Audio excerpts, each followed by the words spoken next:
Doctor Sánchez. Bueno, en primer lugar, sumarme al agradecimiento de Fran, al comité científico y especialmente a Alfonso. Gracias. Yo suelo ser obediente, entonces mi indicación era que revisara cómo lo hacemos y la experiencia en el centro. Pues de esa manera lo he intentado hacer, ¿no? Para dar respuesta, lo que hicimos fue recabar toda la información de los estudios previos relacionados con la fibrilación auricular, como fueron el estudio el FASEMA, el RIN y el HERMES, y no solamente englobamos a esos pacientes, sino todos los que durante ese periodo se codificaron. Sumamos un total de 324 pacientes y recogimos, no sé si va, 108 variables. Apostando de forma seria por los estudios multicéntricos, como no pueden ser de otra manera, es imprescindible conocer los datos específicos de cada hospital,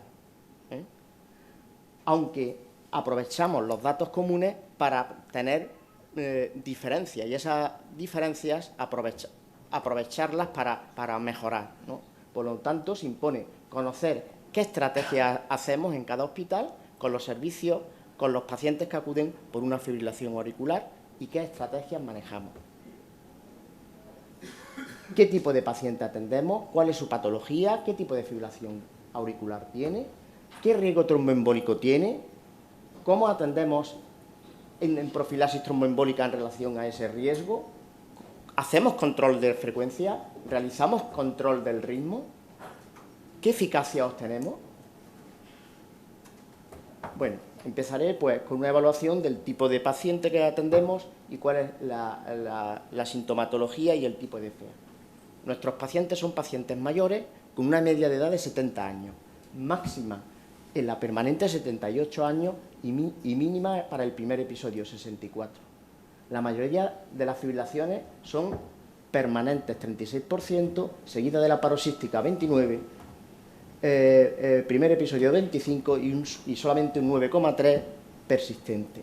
La mayoría mujeres. En el estudio RIN son más jóvenes y predominaban los hombres, porque el estudio RIN se queda, digamos, con la población a partir de, digamos, la parte izquierda de la gráfica. En esa parte sí que predominan el hombre. Son pacientes, aparte de mayores, como hemos dicho, con mucha comorbilidad, como lo demuestra que el 90% de los pacientes tienen al menos una comorbilidad y una media de 3, una puntuación de CHA2DS2-VAS de 3,5. El 60% tienen cardiopatía estructural, hipertensiva, isquémica, valvular, las más frecuentes y en ese orden. Si solamente recogemos la cardiopatía estructural en los pacientes con primer episodio o paroxística, obtenemos un 45% de cardiopatía estructural, que supera el 36% del RIC, o sea, pacientes muy mayores, con mucha copatología y con un gran porcentaje de cardiopatía estructural. ¿Por qué acudían los pacientes a urgencia? El 69% por sintomatología atribuible a la fibrilación o al tratamiento de la misma. Un hallazgo casual solo fue en el 2,5% y otro motivo respiratorio o digestivo fundamentalmente, sin relación con la fibrilación auricular en un 28,4%. Estos datos se parecen mucho a los de GFAUR. Al analizar cuáles eran los síntomas del paciente, el síntoma más frecuente era la taquicardia, disnea, dolor torácico y mareo. Y una cosa que a mí me fue muy relevante, que el 8% en concreto de los pacientes venían por patología derivada de la anticoagulación, por sangrado. ¿Qué tratamiento hacían de fondo estos pacientes? La mitad tomaban IECAS o ARA2, el 64% tomaban frenadores de frecuencia o antiarrítmicos, cosa que traduce la gran prevalencia de hipertensión y la gran prevalencia de insuficiencia cardíaca y cardiopatía estructural. 19% tomaban antiagregantes y un 55% anticoagulantes. ¿Cuál es el riesgo trombótico de estos pacientes? Siguiendo la escala actual, el CHA2DS2-VAS, el 78% eran de alto riesgo 11% de riesgo moderado, lo que supone que 9 de cada 10 son candidatos a anticoagular. Analizar la anticoagulación previa en función del tipo de fibrilación auricular, podemos ver que llega al 87% en la permanente, 80% en la persistente, la mitad de la paroxística y en un 6% de pacientes que no estaban diagnosticados, que obviamente tomaban anticoagulantes por otro motivo, trombosis venosa profunda, fundamentalmente. Si analizamos por el riesgo trombótico, el 6% de bajo riesgo estaban anticoagulados, el 11% en el riesgo moderado y en el 64% los de alto riesgo. Oh, se me olvidaba aquí, sí, una cosa muy interesante que, bueno, durante el análisis se me ocurrió. El 43% de los pacientes, solo un 43% tenían INR en rango.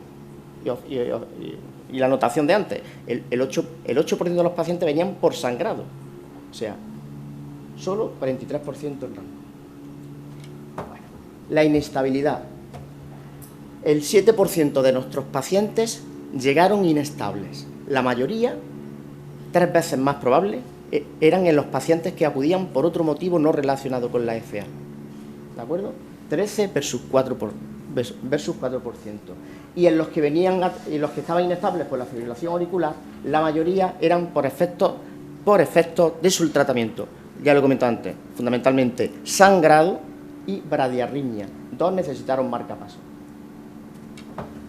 Analizar el control de frecuencia. De los 324 pacientes, tenían una frecuencia mayor de 100, 63%. De esos 240, 73% recibieron tratamiento para el control de frecuencia. Mayoritariamente betabloqueantes, 75%, seguido de digoxina, verapamil, diltiazem y digoxina asociada a betabloqueantes o calcio antagonista. Cuando no se realizó control de frecuencia, se escribió tratamiento del factor desencadenante o que habían decidimos cardioversión directa. Bueno, al analizar la estrategia del ritmo, de los 324 pacientes, solo 200 eran susceptibles a priori a perseguir el ritmo. 117 eran permanentes y 7 llegaron en ritmo sinusal a la entrada en urgencia. Por lo tanto, quedaban 200, de los que a 89 no se planteó la cardioversión, y los motivos fundamentales fueron duración mayor de 48 horas o inicio incierto, reversión espontánea a ritmo sinusal o no anticoagulación correcta.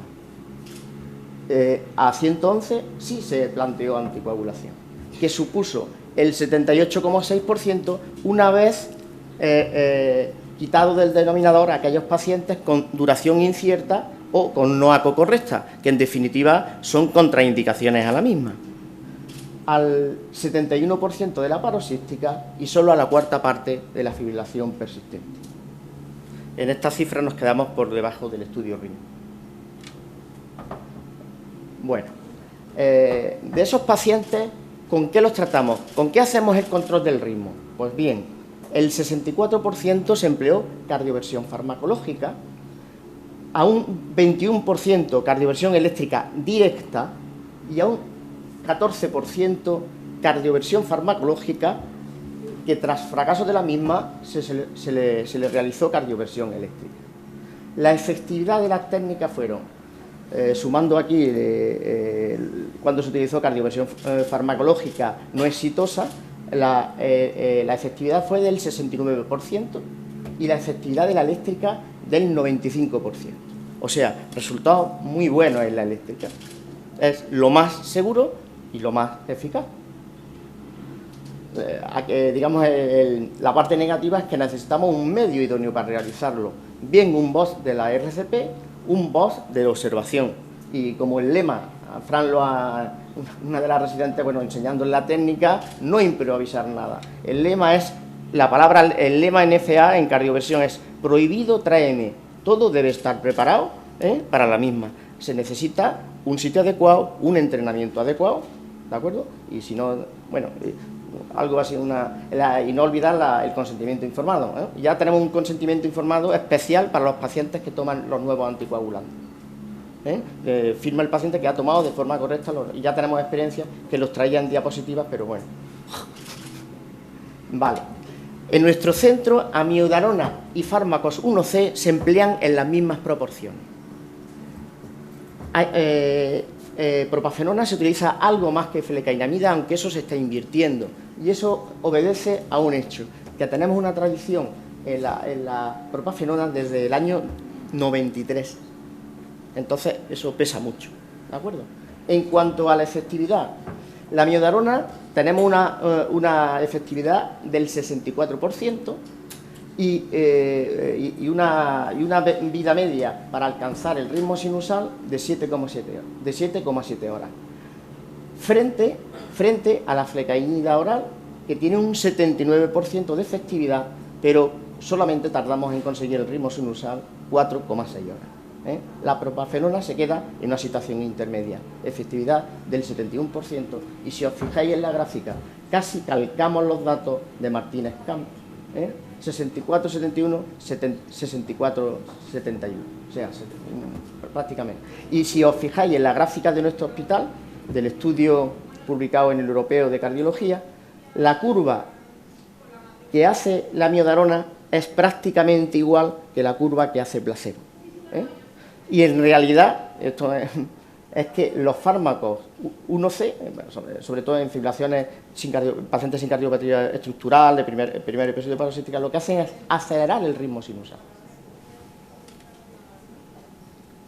Bueno, en cuanto a aspectos cualitativos, cuando el paciente tenía cardiopatía estructural, los fármacos 1C se empleó en el 95% de los casos.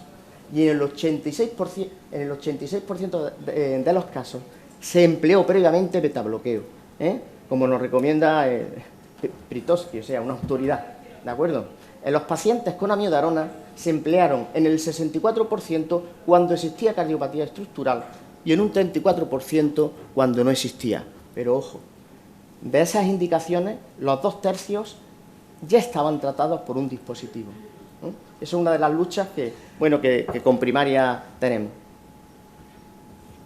En cuanto al control de ritmo y control de frecuencia al alta, pues hicimos un cambio cualitativo importante, ¿no? Ya estaban con control de frecuencia un 55% y en control del ritmo, fármacos para el control del ritmo en 9%.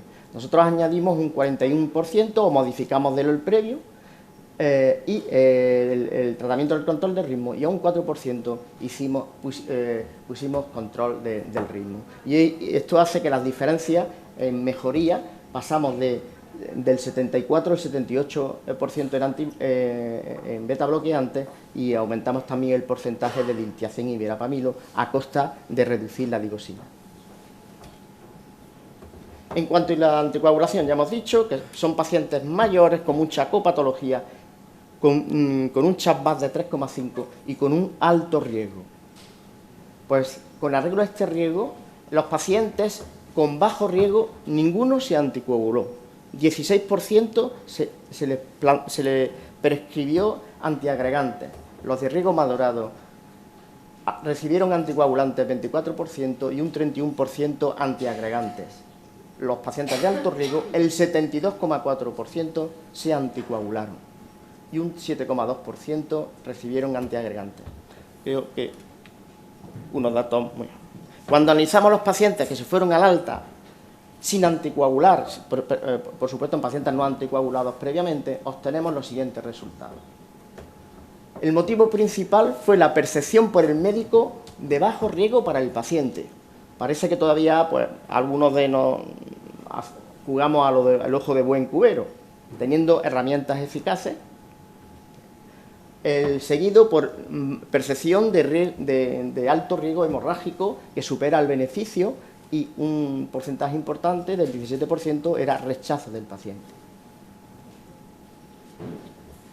El 82% de los pacientes fueron dados de alta directamente desde el servicio de urgencias, con un 18% solo de ingreso. Si no recuerdo mal, el RIM era el 23% de ingreso, y en estudios italianos de registro llega al 60%. El 40% se fueron en ritmo sinusal, pero si nos quedamos con los pacientes de paroxística y primer episodio, el porcentaje de ritmo sinusal fue del 70%. La mortalidad fue del 2,5%, como he comentado, y un aspecto interesante, que los pacientes que la cardioversión farmacológica no fue eficaz a todos, o a la mayoría, se les indicó la cardioversión eléctrica, y a los que se negaron ser revisados en menos de 24 horas. De los que se revisaron, el 80%, 8 de 10, estaban en ritmo sinusal antes de las 24 horas. A uno se le realizó una cardioversión eléctrica y el otro no quiso realizársela. La estancia media en nuestra urgencia es de 12,5 horas, que prácticamente dibuja el RIM, mínima para los pacientes que no pasaron por observación, de 6,5 horas, y muy parecida entre los que pasaron a observación o se hospitalizaron, rondando las 22 horas. Esa estancia vemos que están en función del destino, pero también, y eso sí que está en nuestras manos, en función del fármaco. Mínima para flecainamida, 7,5, máxima para la amiodarona, 15,3. O sea, la duplica. Propafenona siempre en una situación intermedia. Siento no tener datos de Benacarán, los tendremos. Concluyo. En España, los servicios de urgencia juegan un papel crucial en la atención de los pacientes con fibrilación auricular. La mayoría tienen un riesgo elevado de embolismo. Por lo tanto, la tromboprofilaxis debe plantearse sistemáticamente durante la evaluación médica en el servicio de urgencia. La mayoría presentan frecuencia alta y, por lo tanto, elegibles para el control de frecuencia, dado el cortejo sintomático de la misma. La elevada prevalencia de cardiopatía estructural en estos pacientes es un factor decisivo en la selección de la estrategia para la restauración del ritmo sinusal, bien eléctrica o farmacológica, y en su caso, la clase de fármaco. El urgenciólogo debe realizar una correcta profilaxis tromboembólica, un buen control de frecuencia cardíaca y rescatar el subgrupo de pacientes con FA candidatos a intentar restaurar el ritmo sinusal. La cardioversión farmacológica presenta una efectividad mejorable debido en gran medida al elevado uso de amiodarona, de moderada efectividad y rapidez de acción. La estrategia de manejo debe incluir desde la atención primaria hasta el laboratorio de electrofisiología, creando un flujo adecuado de pacientes. Los nuevos ACO pueden contribuir a aumentar cuanti y cualitativamente la profilaxis tromboembólica y mejorar la programación de la cardioversión, tanto la urgente como la diferida. Cada hospital tiene que analizar la posibilidad de realizar eco transesofágica que contribuya a aumentar el número de cardioversiones en pacientes con FA de reciente comienzo. Cada servicio de urgencia y cada profesional, que es el eslabón de la cadena fundamental, debe conocer sus resultados en estas estrategias que permitan instaurar unas estrategias globales y personales de mejora. Es fundamental una evaluación global, dinámica y con decisiones compartidas. En la historia debe de figurar la puntuación del chatbot de tal paciente es tal. Indico a ACO que el paciente acepta o rechaza y no indico por. Es la única manera de que los registros nos permitan ver nuestros puntos débiles y causa de no cardioversión en pacientes con criterios de control del ritmo. Muchas gracias.